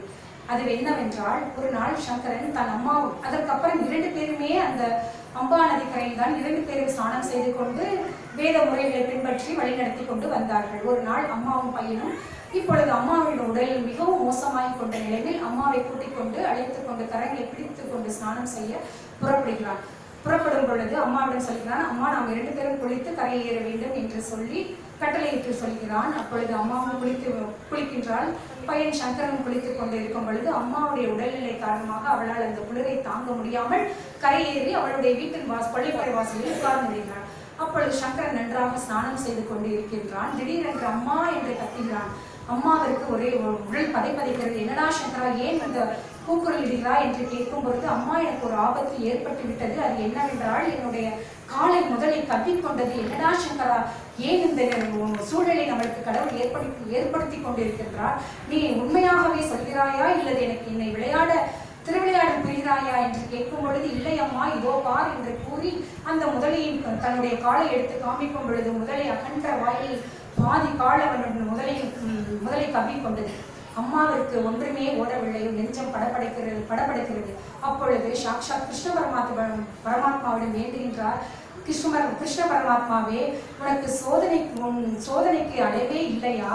நானோ என்னுடைய கணவரை இழந்து மிகவும் கஷ்டப்பட்டு வேதனைப்பட்டு என்னுடைய சங்கரனை தனியாளாக வளர்த்து கொண்டிருக்கின்றேன். என்னுடைய கணவரையும் இழந்து இப்பொழுது என்னுடைய சங்கரையும் இழக்க செய்யும் சூழ்நிலையை ஏற்படுத்தி விட்டாயோ என்று புலம்புகிறாள். அப்பொழுது சங்கரன் மீண்டும் கூக்குரலிட்டு, அம்மா, என்னால் தாங்க முடியவில்லை, காப்பாத்தம்மா என்று கூக்குரலிடுகிறான். அம்மாவுடைய நெஞ்சம் கர்ப்பம் கலங்குகிறது. இதற்காக நான் உன்னை பெற்றெடுத்தேன் சங்கரா, உன்னுடைய ஆயுட்காலம் இவ்வளவு சீக்கிரம் முடியும் என்று நான் நினைக்கவில்லையே. ஆனால் சிவபெருமான் எங்களுக்கு ஒரு சத்தியம் பண்ணி கொடுத்தாரே, 16 வயது வரை நீ இருப்பாய் என்று. ஆனால் வயதோ இப்பொழுது உனக்கு 8 வயது தான் ஆகிறது. இது என்ன சோதனை? அப்படி என்றால் சிவன் நம்மளுக்கு பொய் சத்தியம் கூறிவிட்டார்களா என்று சிவனை நிந்தனை செய்கிறாள் அந்த அம்மா. இல்லை அம்மா, என்னுடைய விதியானது 8 வயது முடிய வேண்டும் என்பதே என்னுடைய இந்த ஜென்மத்தினுடைய விதியாக எழுதப்பட்டு இருக்கின்றது. ஆனால் நீ ஒரே ஒரு சத்தியம் எனக்கு செய்து கொடுத்தேமே, ஆனால் நான் மறுஜென்மம் எடுக்க எனக்கு ஒரு வாய்ப்பு உன்னால் மட்டும்தான் முடியும் என்று வாக்கு கொடுக்கிறார். அது என்னடா சங்கரா, நான் என்ன உனக்கு சத்திய பிரமாணம் செய்து தர வேண்டும் என்று அம்மா முறையிடுகிறாள். அப்பொழுது சங்கரன் சொல்கிறான், இல்லை அம்மா, இப்பொழுது நீ எனக்கு சத்தியம் பிரமாணம் செய்து கொடுக்கவில்லை என்றால் என்னுடைய விதி இப்பொழுது முடிந்துவிடும் என்பதுதான் என்னுடைய தலையெழுத்து. எனக்கு சந்நியாசம் என்ற ஒரு அனுமதியை நீ கொடுத்தே, ஆனால் எனக்கு விதி இப்பொழுது நான் மறுஜென்மம் எடுத்து விடுகிறேன். சந்நியாசம் என்பது மறுஜென்மத்திற்கான ஒரு அடையாளம். அதற்கு என்ன பொருள் என்றால், இல்லற வாழ்க்கையையும் உலக விஷயங்களை எல்லாம் துறவியாகி இந்த உலக சேமத்துக்காகவே தென்படுகிறவர், உலக சேமத்துக்காகவே உழைக்கிறவர் ஒருவரால் மட்டுமே தான் சன்னியாசி ஆக முடியும். ஆகவே நீ சன்னியாசி என்ற தர்மத்தை நீ எனக்கு சத்திய பிரமாணம் செய்துவிட்டால் நான் மறுஜென்மம் எடுத்து நான் உயிரோடு வந்து விடுவேன் அம்மா என்று ஒரு கட்டளையை இடுகிறான் சங்கரன். அம்மாவிற்கு வேறு வழியே தெரியாமல், சங்கரா, நீ உயிரோடு இருந்தாலே எனக்கு மிகப்பெரிய சேமமடா, மிகப்பெரிய பாக்கியமடா, அந்த பாக்கியத்தை நான் சன்னியாசி அனுமதி கொடுக்க வேண்டும் என்றால் நான் இதை உனக்கு கொடுத்து விடுகிறேன் என்று சத்திய பிரமாணம் செய்து விடுகிறாள். அந்த சனமே அவர் சந்நியாசி ஆபத் சந்நியாசம் என்ற சந்நியாசத்தை தானாகவே மேற்கொள்கிறார்.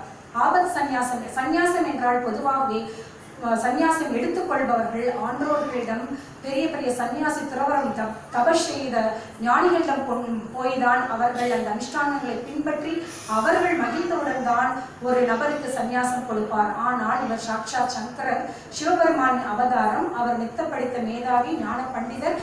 எனவே தனக்குத்தானே அவர் அந்த மந்திரங்கள் எல்லாம், சந்நியாசத்திற்கு உண்டான மந்திரங்கள் எல்லாம் கூறியபடி ஆபத் சந்நியாசம் எடுத்துக்கொண்டு 3 முறை அந்த தீர்த்தத்தில் மூழ்கி எழும்பொழுது, 3வது முறை மூழ்கி எழும்பொழுது அவருடன் சேர்ந்து ஒரு நபரும் எழுந்து வருகிறார். அவர் வேறு யாரும் அல்ல, அந்த முதலியாகி இருந்த கந்தர்வன். அந்த கந்தர்வன் உடனே மேல் எழுந்து வானில் நின்று கொண்டு சங்கரருக்கு வணக்கம் தெரிவிக்கின்றார், வழிபாடு தெரிவிக்கின்றார். அப்பொழுது அந்த கந்தர்வன் சங்கரர் கண்ணுக்கு மட்டுமே தெரிகிறார். என்ன எதன் பொருட்டு நீ இங்கு முதலையாக இருந்தாய் என்று வினவ அந்த கந்தர்வன் சொல்கிறான், சுவாமி, நான் சாபத்தினால் முதலையாக பல நூற்றாண்டுகளாக இந்த குளத்தில் நான் முதலையாக திருந்து கொண்டிருந்தேன். எதற்காக நான் சாபம் பெற்றேன் என்றால், நான் ஒரு கந்தர்வன். நான் போதையிலும் மமதையிலும் திளைத்துக் கொண்டிருக்கும் பொழுது என்னுடைய வழியாக துர்வாச முனிவர் வரும் பொழுது நான் அவரை அவதூறாக பேசிவிட்டேன். அந்த காரணத்தினால் தான் துர்வாசர் எனக்கு சாபம் இழைத்து நீ முதலையாக கடவாய் என்று எனக்கு சாபம் கிடைத்து விட்டார். அந்த சாபத்தால் நான் பல வருடம் நான் தியானித்து திரும்பியும் துர்வாச முனிவரிடம் ஒரு வேண்டுகோள் விடுத்தேன், எனக்கு சாப விமோசனம் தாருங்கள் சுவாமி என்று சொல்லும் பொழுது அவர் ஒரே ஒரு விண்ணப்பம் தெரிவித்தார். நீ சங்கரன் சாட்சாத் சிவபெருமான் அவதாரம் எடுப்பார், அந்த சங்கரன் காலடி உன் மீது படும் பொழுது நீ சாப விமோசனம் பெறுவாய் என்று அவர் கூறியபடியே நான் சாப விமோசனம் அடைந்து விட்டேன் சுவாமி என்று வணங்கிவிட்ட அந்த கந்தர்வன் மறைந்து விடுகின்றான். இவ்வாறாக போய்கொண்டிருக்கிறீர்கள். சங்கரன் உயிர்த்தெழுந்து வந்தவுடன் அம்மாவுக்கு ஒரே சந்தோஷம். சங்கரா, வா, வீட்டுக்கு போகலாம் என்று அம்மா அழைக்கிறார். அம்மா, நீ எனக்கு அனுமதி தந்து விட்டாய், சந்நியாசம் என்ற ஒரு அனுமதியை தந்து விட்டாய். நான் எப்படியம்மா என் வீட்டுக்குள் வருவேன் என்று சங்கரன் கூற, இல்லை தம்பி, நான் எப்படியாவது உன்னை உயிர் காப்பாற்ற வேண்டும். அந்த சூழ்நிலையில் தான் நான் உனக்கு சந்நியாசம் என்ற ஒரு சத்திய பிரமாணம் செய்து கொடுத்தேனே என்றால் என்னுடைய முழு சம்மத மனத்துடன் நான் செய்து கொடுக்கவில்லை என்று கூறுகிறார் ராஜாம்பாள்.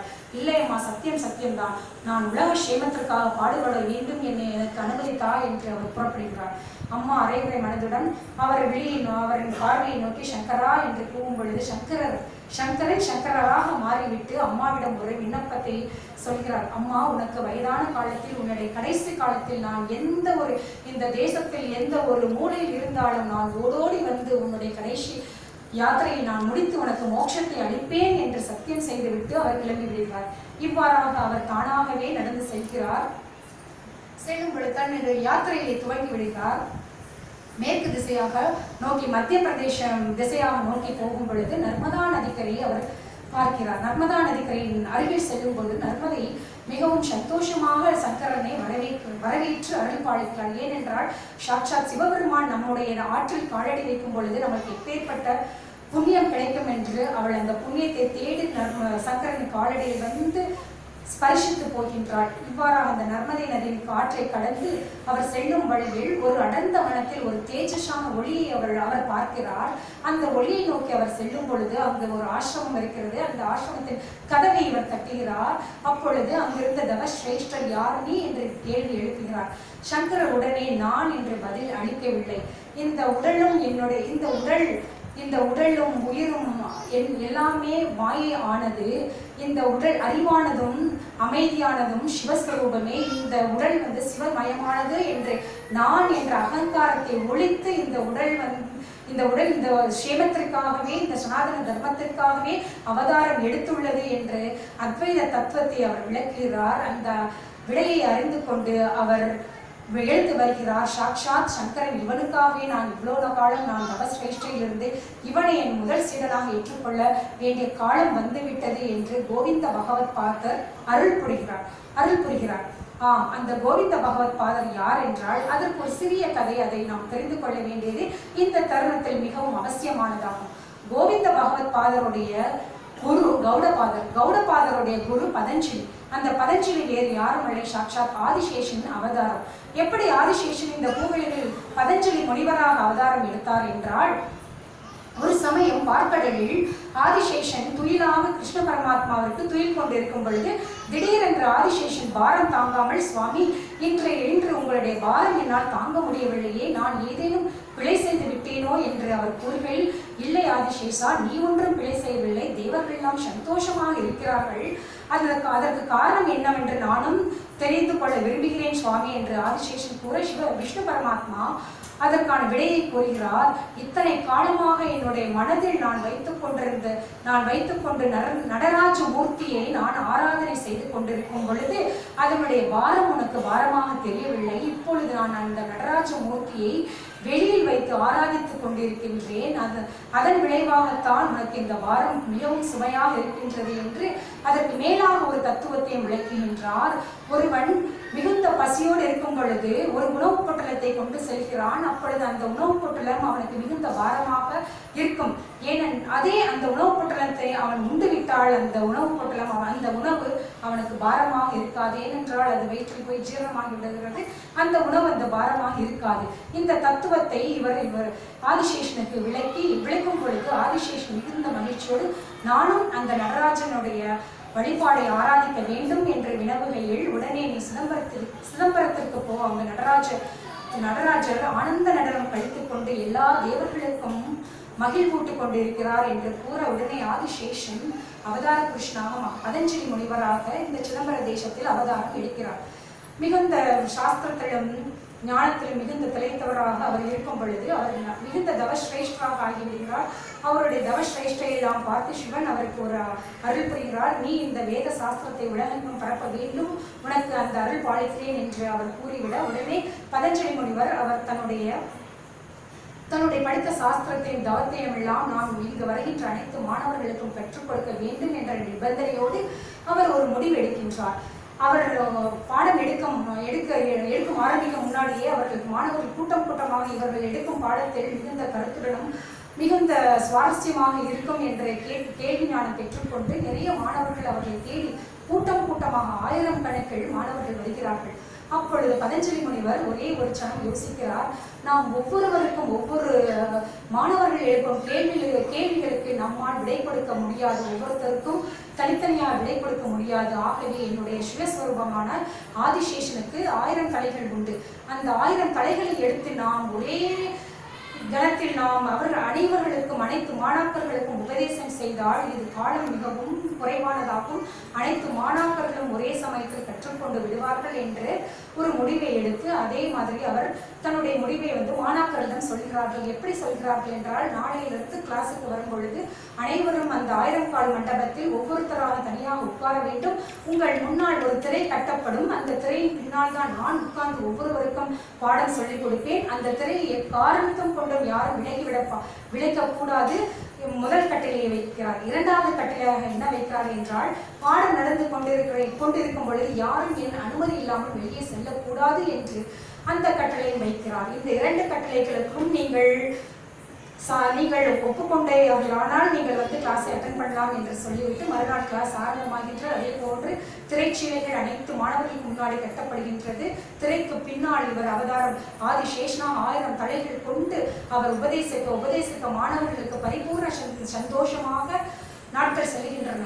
ஒரு நாள் ஒரு மாணவனுக்கு நாம் தினமும் அனுதினமும் பார்க்கிறோம், ஏதாவது ஒரு சேட்டை மாணவன் இவங்க என்ன பண்றாங்கன்னு ஏதாவது ஒரு சேட்டை செய்யறன்னு அவனும் பார்க்கிறோம். அதே மாதிரி ஒரு மாணவன் என்ற சில திரைச்சிலை விளக்கிட வேண்டும் என்ற நோக்கத்துடன் வகுப்பில் உட்கார்ந்து கொண்டு இவர் பதஞ்சலி முனிவர் வகுப்பை ஆரம்பித்தவுடன் ஆதிசேஷனாக சுரூபம் எடுத்து ஆரம்பித்தவுடன் உடனே அந்த மாணவன் திரை சிலையை விளக்கிவிட அந்த ஆதிசேஷன் சுரூபமாக இருந்து அவர் அந்த மந்திரத்தை சொல்லும் பொழுது தன்னுடைய நாவிலிருந்து விஷக்காற்று வெளிப்பட்டு அனைத்து மாணவர்களும் சாம்பலாகி விட்டனர். 1000 மாணவர்கள் கொண்ட அந்த 1000 கால் மண்டபம் ஒரு சடப்பொழுதில் அனைவரும் சாம்பலாகி விட்டனர். அந்த சாம்பலை கண்டு மனம் குமுறுகிறார் பதஞ்சலி. இவ்வளவு காலமாக நான் கற்றுக் கொடுத்த வேதங்கள் எல்லாம் சாம்பலாகி விட்டதே, நான் என்ன செய்வேன் என்று குமுறிக்கொண்டிருக்கும் வேளையில் ஒரே ஒரு மாணவன் மெதுவாக தலையை எட்டி பார்க்கிறான். அந்த நேரத்தில் மிகவும் தயங்கு சுவாமி என்று வருகின்ற பொழுது பதஞ்சலிக்கு மிகவும் சந்தோஷமாக, ஒருவனால் தப்பித்து விட்டானே நம்முடைய விஷவாயுவிலிருந்து ஒரு நாள் தப்பித்து விட்டானே என்று சந்தோஷப்பட்டு வா கௌடா வா என்று அவனை அழைக்கிறார். அந்த மாணவனுடைய பெயர் கௌடா. உடனே அவனோ மிகவும் அதிமந்தமானவன், எதை சொன்னாலும் அவன் மண்டையில் ஏறாத ஒரு மாணவனாக இருந்தான்.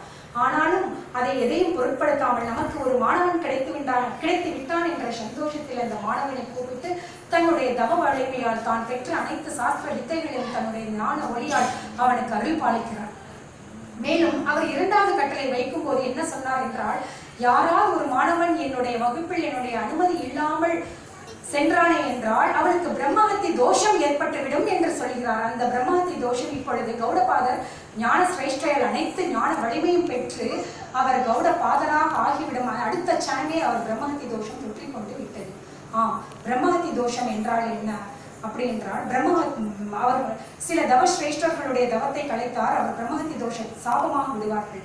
அதன் பொருள் என்னவென்றால், அந்த பிரம்மஹத்தி தோஷம் பெற்றவர்கள் ஆவியாக அல்லது உடல் இல்லாமல் அலைந்து திரிந்து கொண்டு இருப்பார்கள். இந்த பூமியில் எங்கேனும் அலைந்து திரிந்து, முக்கியமாக வனப்பிரதேசத்தில் அலைந்து திரிந்து கொண்டிருப்பார்கள்.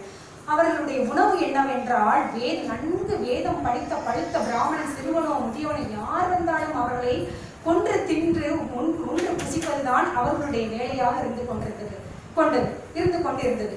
ஆனால் இந்த கௌடபாதர் பிரம்மஹத்தி தோஷத்தை அடைந்தவுடன் இவருக்கு ஒரே ஒரு விளக்கு அளிக்கப்பட்டது. என்னவென்றால், தானாக அதை ஏற்கொண்டு விட்டார்.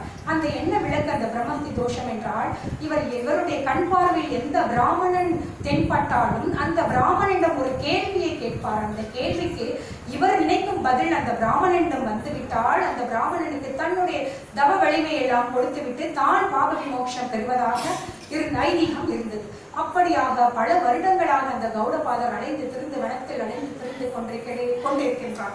எவருமே தன்னுடைய கேள்விக்கு பதில் அளிக்கவில்லை என்றால் அந்த பிராமணன் இவருக்கு உணவாகி விடுகிறார். இப்படியாக இருக்கும் பொழுது ஒரு பிராமணன், ஒரு மிக சிறிய வயதான பிராமணன் நர்மதா நதிக்கரையில் வழியாக வருகிறான்.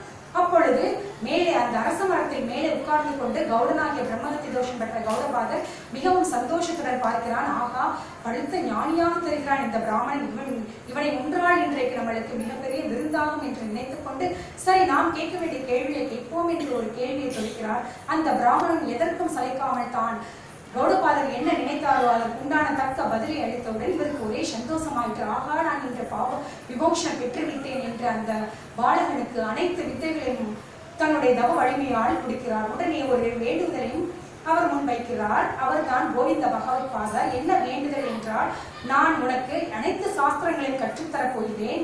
நீ என்னுடன் சில காலம் இருந்து நீ அந்த ஞானத்தை படிக்க வேண்டும், வேதாந்த சாரத்தை உணர வேண்டும் என்று கட்டளையிடுகிறார். உடனே அந்த பிராமண சிறுவன், இதற்காகத்தானே நான் காத்துக் கொண்டிருக்கிறேன், இதற்காகத்தானே நான் ஒவ்வொரு தேசமாக திரிந்து கொண்டிருக்கிறேன், தக்க குரு எனக்கு வேண்டும் என்று சொல்லி உடனே அவர் அந்த கௌடபாதர், என்னால் சுயரூபமாக்கிய இந்த மனித ரூபத்தை எடுத்து ஒரு ஆசிரமத்தில் உட்கார்ந்து நான் பாடம் நடத்த முடியாது.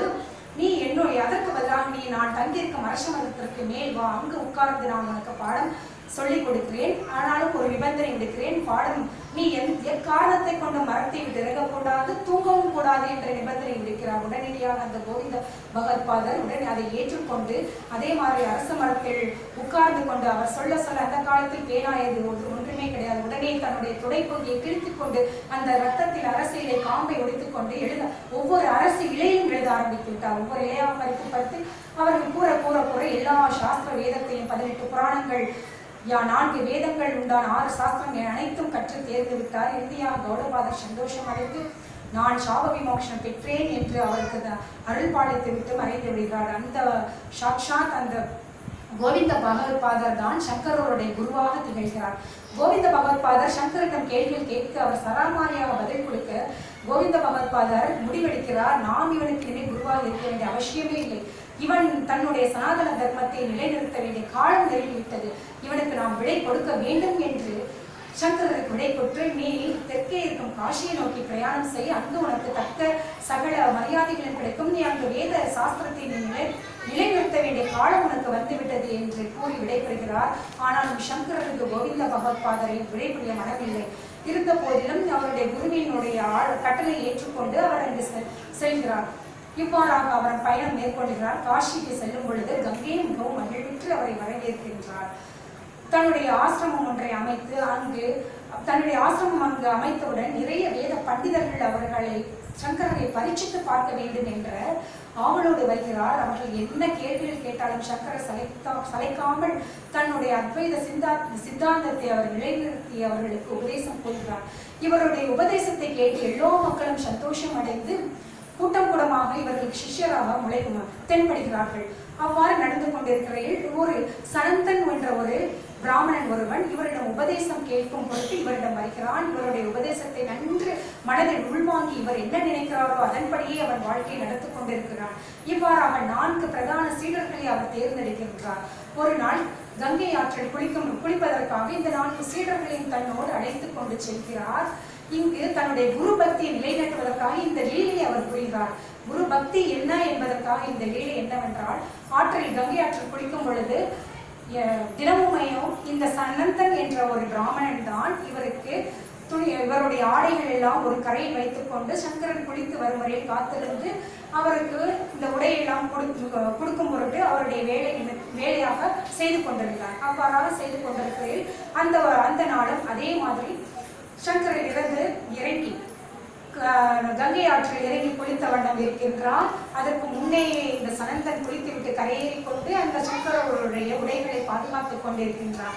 எப்பொழுதுமே சங்கரன் குளித்துவிட்டு சனந்தனில் இருக்கும் கரையை நோக்கிதான் வருவார்.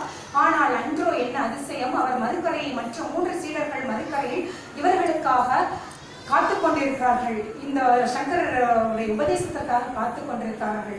இவர் சின்ன லீலையில் நடத்த வேண்டும் என்ற பொருட்டு சங்கரர் அந்த கரை நோக்கி சென்று விடுகிறார். உடனே சனந்தன் மனம் ஆவேசப்படுகிறதாக, சங்கரர் நம்மளுடைய குரு அந்த பக்கமாக சென்று விட்டாரே, அதுவும் இந்த மிகவும் குளிரான இந்த நேரத்தில் அவருடைய ஈரத்துணியால் அவர் எப்படி அவஸ்தப்படுவாரோ என்று தான் கையில் வைத்திருக்கும் உலர்ந்த ஆடையை எந்தவித சலனமும் இன்றி உடனே கங்கை ஆற்றில் இறங்கி விரைவாக கொண்டு சென்று சங்கரரிடம் கொடுத்து தாங்கள் இந்த ஆடைகளை அணிவிக்க வேண்டும் என்று முறையிடுகிறார். அப்பொழுது சங்கரர் மனம் வந்து, சனந்தா, நீ வந்த பாதையை நீ கவனித்தாயா என்று கூறுகள். நான் கங்கையில் நடந்துதான் வந்தேன் சுவாமி என்று கூறுகிறார். நீ கங்கையில் சாதாரணமாக நடக்கவில்லை, நீ வந்த பாதையை கொஞ்சம் சற்றே திரும்பிப்பார் என்று சங்கரர் கூற உடனே திரும்பி பார்க்கிறார். அவர் வைத்த ஒவ்வொரு காலடியும் தாமரை பூக்கள் மலர்ந்திருந்தன. இவர் காலடி எடுத்து வைக்கும் பொழுது கங்கை தன்னுடைய ஸ்பரிசத்தை கைகளால் ஏந்தி ஒவ்வொரு அடிக்கும் தன்னுடைய ஸ்பரிசத்தை தாமரை மலரச் செய்து இவருடைய காலடியை தாங்கி அந்த கரைக்கு கொண்டு செல்ல நேர்த்தியாக அவள் அந்த காரியத்தை செய்தாள். ஏனென்றால் குரு இட்ட கட்டளையுடன் குருவிற்கு எதுவும் நேர்ந்துவிடக் கூடாது என்ற அந்த ஒரே மனத்துடன் அந்த குரு பக்தியுடன் இவர் இறங்கும் பொழுது எந்த சலனமும் மனதில் இல்லை. குருவிற்கு மரியாதை செய்ய வேண்டும், குருவிற்கு பணி ஆற்ற வேண்டும் என்ற ஒரே கொள்கையில் இவர் வந்ததனால் கங்கையே எந்த ஒரு கட்டளையும் இல்லாமல் தானாகவே பத்மமாக மலர்ந்தாள். அந்த நிமித்தம் பொருட்டு தன்னுடைய முதல் சீடராக்கி கொண்டார். அவருடைய பெயர், அந்த சனந்தனுடைய பெயர் பத்ம கமல பாதராக ஆகிவிட்டார். பத்ம போதர் என்று அவருடைய பெயர் சுற்றி முதல் சீடனாக ஏற்றுக்கொண்டார். இவ்வாறாக இன்னொன்றும் ஒரு குரு பக்திக்கு ஒரு சிறிய உதாரணம் ஒன்று இருக்கின்றது. ஒரு சீடன் மிகவும் அதிமந்த புத்திசாலி. அவனுக்கு என்ன பாடம் சொல்லிக் கொடுத்தாலும் அவனுடைய மண்டையில் ஏறாது. இப்படியாக காலங்கள் சென்று கொண்டு இருக்கும் பொழுது ஆசிரமத்தில் ஒரு நாள் குரு சீக்கிரமாக குளித்துவிட்டு சங்கரன் குளித்துவிட்டு கிளாஸ் எடுக்க அவர் உட்கார்ந்து விட்டார். அப்பொழுது ஒரே ஒரு மாணவனுக்கு 3 மாணவர்கள் உட்கார்ந்து விட்டார்கள். 3 சிஷ்யர்கள் முன்னதாகவே அமர்ந்து கொண்டு பாடத்தை கேட்க அமர்ந்து விட்டார்கள். அப்பொழுது ஒரே ஒரு மாணவன் மட்டும் இன்னும் வரவில்லை. அவன் யார் என்றால் அவன்தான் ஆனந்தகிரி. அந்த மாணவன் அதிமந்தமானவன், அவனுக்கு எது சொன்னாலுமே பாடம் ஏறாது. ஆனால் அந்த ஆனந்தகிரி குருவின் மேல் அதீத விசுவாசம் கொண்டவன். குரு சொல்லிக் கொடுக்கிற பாடம் ஏறவில்லை என்றாலும் கூட அவன் அதை பற்றி கவலைப்படாமல் என்ன சொல்லிக் கொடுத்தாலும் தனக்கு வருதோ வரவில்லையோ பிழை இல்லாமல் சொல்லுவதற்கு அவன் பிரயத்தனம் படுவான். பிழை இல்லாமல் சொல்வதற்கு பிரயத்தனம் படும் பொழுது கூட அவனுக்கு எந்த ஒரு ஸ்லோகங்களும் அவனுடைய மனதில் பதியாது. இவ்வாறாக இருக்க தினமும் குருவிற்கு ஆச்சார அனுஷ்டானங்கள் நியமங்கள் எல்லாத்தையும் அவன் பணிவிடை செய்து குருவை சிறமேல் கொண்டு அவன் பக்தியுடன் செய்து கொண்டிருப்பான். அவ்வாறாக இருக்கும் காலத்தில் ஆனந்தகிரி ஒரு நாள் அவன் வகுப்பிற்கு கொஞ்சம் சற்று தாமதமாக கொண்டிருந்தது. அப்பொழுது மற்ற 3 சிஷ்யர்களும் குருவே காலம் தாமதமாக கொண்டிருக்கின்ற நேரம் போய்கொண்டிருக்கின்றது, தாங்கள் ஏன் இன்னும் வகுப்பை தொடங்கவில்லை என்று சொல்லி கேட்கிறார்கள். அப்பொழுது சங்கரர் சொல்கிறார், இல்லை, நான் ஆனந்தகிரிக்காக காத்து கொண்டிருக்கிறேன். என்ன, நீங்கள் ஆனந்தகிரிக்காக காத்து கொண்டிருக்கிறீர்களா? அவன் வந்து என்ன பிரயோஜனம்? அவன் கிளாஸுக்கு வந்தாலும் சரி, பாடம் கேட்டாலும் சரி, அவனால் ஒரு பிரயோஜனமும் இருக்காது சுவாமி என்று வினவ, அப்பொழுது அந்த ஆனந்தகிரி அங்கு என்ன செய்து கொண்டு இருந்தானே ஆனால், அவன் சங்கரர் குளித்து ஸ்நானம் செய்துவிட்ட ஆடைகளை அவன் உலர்த்தி கொண்டிருந்தான். இவர் இங்கே ஆனந்தகிரிக்காக காத்து கொண்டிருக்கும் தருவாயில் இந்த 3 சிஷ்யர்களும் எழுப்பிய வினாவில் அந்த ஆனந்தகிரி அவனை அறியாமலேயே தோடகாஷ்டமம் பாட ஆரம்பித்து விட்டான். அவனுடைய வாயில் சங்கரரை பற்றி சர்வ சாதாரணமாக அஷ்டமம் எழும்பி மடைத்திருந்த வெள்ளம் போல் அவனுக்கு வருகின்றது. அந்த தோடகாஷ்டமம் இதோ சில வரைக்கும். विकिता किल शास्त्र सुधा जलदे महितोपनिषत्कथितार्थविदे हृदये कलये विमलं शरणं भव शङ्कर देशिकमे शरणम् करुणावरुणालय पालय मा भव शारदुःखविदूढकृतम् रसया किल दर्शन तत्त्वविदं भव शङ्कर देशिकमे शरणं भव शङ्कर देशिकमे शरणं भव शङ्कर देशिकमे शरणं. இவ்வாறாக ஆனந்தகிரி துள்ளலுடன் பாடிக்கொண்டு சங்கரரை நோக்கி வரும் பொழுது மற்ற 3 சிஷ்யர்களும் ஆழ்ந்த ஆச்சரியத்தில் மூழ்கி கொண்டார்.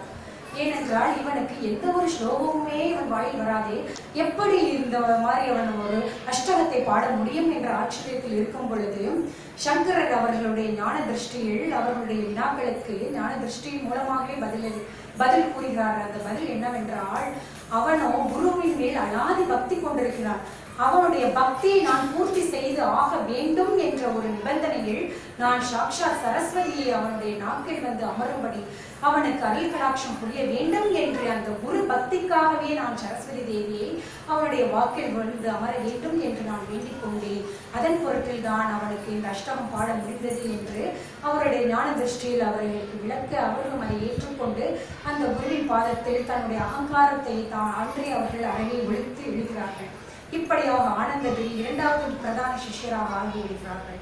இவ்வாறாக இவர்கள் ஒவ்வொரு திக்விஜயமாக மேற்கொண்டிருக்கும் பொழுது ஒரு சமயம் மேற்கு திசையில் ஒரு மிகப்பெரிய மகாராஜா இவருடைய ஞானத்தை பரிசோதிக்கும் வகையில் அவர் மிகுந்த சரஸ்வதி பக்திமான். அவர் சரஸ்வதியை தன் முன்னிலையில் வரவழைத்து, சரஸ்வதி தாயே, நீ இந்த ஞானிக்கு, இவர் உலகம் முழுவதும் எங்கு பார்த்தாலும் சங்கரா சங்கரா சங்கரா என்று எல்லோரும் அழைத்துக் கொண்டிருக்கிறார்களே, இவர் என்ன அப்படிப்பட்ட ஞான மேதாவியா? நீ அவரை பரீட்சிக்க வேண்டும் என்று கட்டளையிடுகிறான் அந்த மகாராஜா மேற்கு வங்கத்தில். அப்படியாக சரஸ்வதியின் தான் சரஸ்வதி ரூபமாகவே அந்த அந்த அரண்மனையில் வந்து வீற்றிருந்து சங்கரன் அந்த வழியே வரும் பொழுது சங்கரனுக்கு மகாராஜா ஆணை அளிக்கிறார். உடனே சங்கரனும் எந்த ஒரு சலனமும் இன்றி அந்த அரசவையில் புகுந்து சரஸ்வதி தாயை வணங்கி, ஆனால் அவருக்கு அந்த சரஸ்வதி தாய் முதலில் அவருக்கு தெரியவில்லை. அந்த ராஜா, இன்றைக்கு என் அமைச்சரவையில் மிகப்பெரிய ஞானி ஒருவள் அமர்ந்திருக்கிறாள், அந்த ஞானிக்கு கேட்கும் கேள்விகளுக்கு தாங்கள் பதில் உரைத்தீர்கள், ஆனால் நீங்கள் இந்த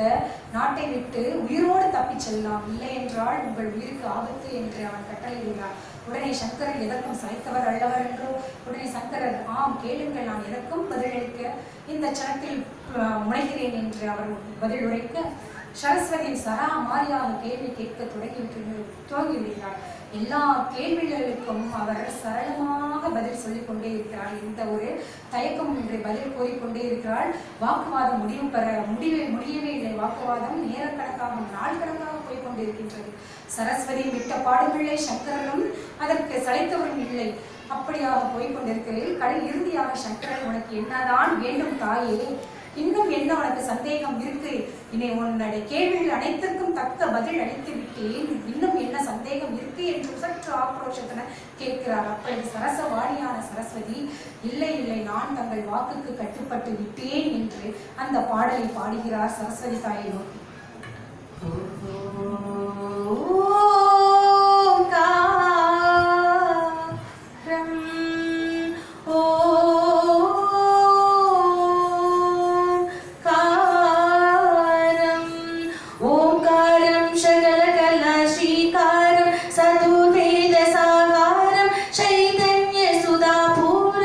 ஞானகம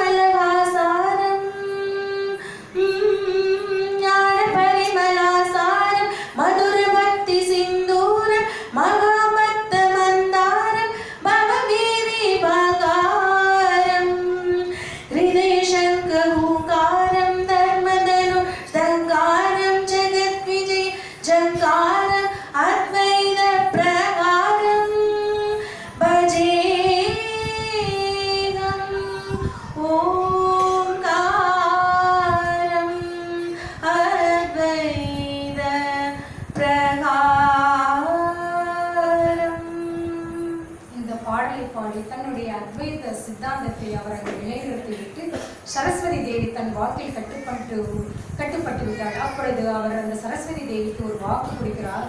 நான் பிற்காலத்தில் நான் மடங்களை ஸ்தாபிக்க இருக்கிறேன். அப்பொழுது நீ சரசவாணியாக இருக்கும் சரஸ்வதி தாயார், நீ சாரதா தேவியாக அருள் புரிந்து எல்லோர் மக்களுக்கும் அருள் புரிய வேண்டும் என்பதை என் கட்டளை என்று தன்னுடைய திக்விஜயத்தை மேற்கொள்கிறார். பாரதத்தை 3 முறை வலம் வருகிறார். 2வது முறை வலம் வரும் பொழுது அவர் சிஷ்யருடன் வலம் வருகிறாள். அப்பொழுது அவருக்கு மிகுந்த வயிற்று வலி உபாதை ஏற்படுகின்றது. அந்த வயிற்று வலி உபாதையால் அவர் வலம் வரும் பொழுது, யாத்திரை மேற்கொள்ளும் பொழுது, அந்த யாத்திரை எந்த வழியாக மேற்கொண்டார் என்றால் திருச்செந்தூர், செந்தில்நாதன் குடிக்கொண்டுள்ள திருச்செந்தூர் வழியாக மேற்கொள்கிறார். அப்பொழுது அந்த யாத்திரையின் பொழுது தாங்க முடியாத வயிற்று வலி, அவரால் எதையும் சமாளிக்க முடியவில்லை, அந்த வயிற்று வலியை சமாளிக்க முடியவில்லை. ஆனால் இதற்கு ஒரு சின்ன ஒரு அர்த்தம் இருக்கிறது. என்னவென்றால், மிகப்பெரிய ஞான சிரேஷ்டர்கள் தங்களுடைய வழியை சிறிய ஸ்லோகம் சொல்லியோ தன்னுடைய வலிமையாலோ போக்கிக் கொள்ளலாம். ஆனால் அவர்கள் அப்படி செய்ய மாட்டார்கள். ஏனென்றால் அந்த மாதிரி அவர்கள் தன்னுடைய துக்கத்தையும் கஷ்டத்தையும் போக்கிக் கொண்டாரே ஆனால் அவர் மறு ஜென்மம் எடுக்க வேண்டும். அந்த ஒரு சாஸ்திரம் நம்ம சனாதன தர்மத்தில் இருக்கின்றது.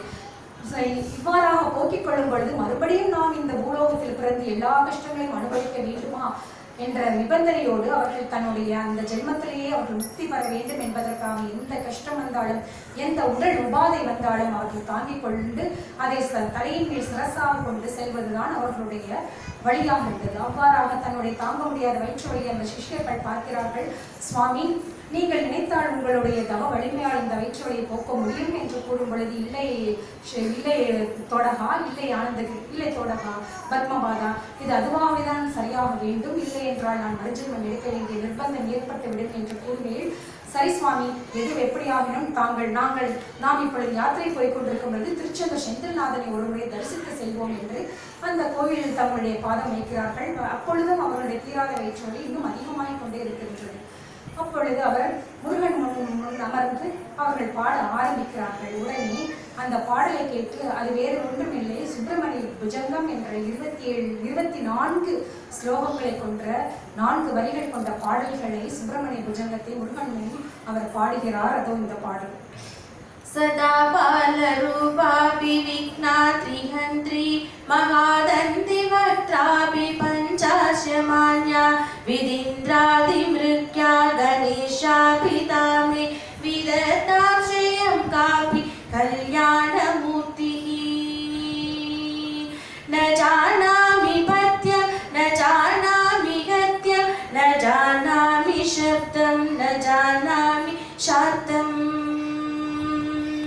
सीते काष्ठदास्याकृतित्योतते मे मुगानि सरन्दे हिरसापि चित्रम्